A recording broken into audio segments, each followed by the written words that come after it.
समाज में ऐसी बातें फैल गई हैं, बच्चे जब माता पिताओं को कुछ करते हुए देखते हैं, माता पिता से पूछते हैं ये पूजा हम क्यों कर रहे हैं, किस लिए कर रहे हैं, तो माता पिता उसे कुछ जवाब नहीं देते, क्योंकि जवाब उनके पास खुद ही नहीं है, जानकारी का अभाव है।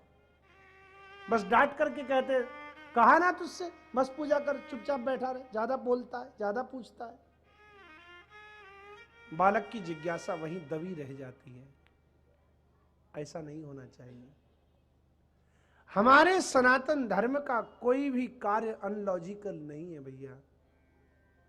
जानकारी के अभाव में हम कई बार ऐसा कर देते हैं, बालकों को डांट देते हैं। नहीं, डांटना नहीं चाहिए, उस समय बालकों को समझाना चाहिए हम जो कर रहे हैं किस लिए कर रहे हैं, क्यों कर रहे हैं और इसको करने से हमें क्या प्राप्त होगा। लेकिन उसके लिए आपको अपना ज्ञान बढ़ाना पड़ेगा, और ज्ञान गूगल गुरु के माध्यम से नहीं बढ़ सकता भैया।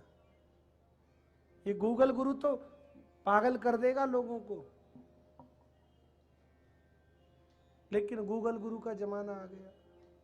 नहीं, पहले आप स्वयं किसी महात्मा की शरण में रहो, किसी महात्मा के संपर्क में रहो, किसी ज्ञानी व्यक्ति के संपर्क में रहो, ताकि उन जिज्ञासाओं की पूर्ति पहले आपकी हो। आपकी जिज्ञासा शांत होगी तब तो आप किसी को समझाओ गणेश जी की पूजा करनी है, लेकिन गणेश जी की पूजा क्यों करनी है ये नहीं पता। सूर्य को जल चढ़ाना है, लेकिन क्यों चढ़ाना है, चढ़ाने से क्या होगा वो नहीं पता। फिर वो दूसरे आकर के कहेंगे कि शिव जी को दूध मत चढ़ाओ, तो बच्चे ना ही चढ़ाएंगे, और क्या होगा, क्या होगा। फिर उनको बताओ इन सब बातों के पीछे लॉजिक क्या है। अब यदि उस चर्चा में जाएंगे तो फिर समय और बीत जाएगा। कल 7:30 बज गए थे, लोग महाराज परेशान उठ करके खड़े हो गए, तो हम उस चर्चा में प्रवेश नहीं कर रहे। पर निवेदन में यह करना चाह रहा हूं, आज की युवा पीढ़ी जो अपने धर्म से दूसरे धर्मों की ओर प्रभावित होकर के बह रही है, उसको यदि रोकना है तो पहली जिम्मेदारी माता पिता की है।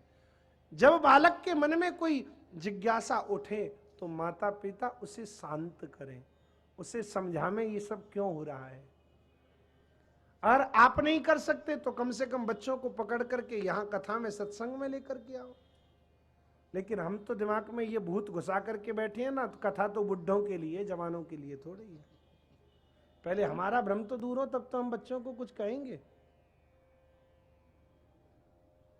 कल भी हम इस बात पर बहुत कुछ कह चुके हैं, ज्यादा नहीं कहना चाहते, लेकिन प्रार्थना यही है, यदि बालकों का भविष्य सुधारना है तो पहले खुद महात्माओं से जुड़ जाइए, सत्संग से जुड़ जाइए, और जब आप जुड़ोगे तो आपकी संतान अपने आप जुड़ जाएगी।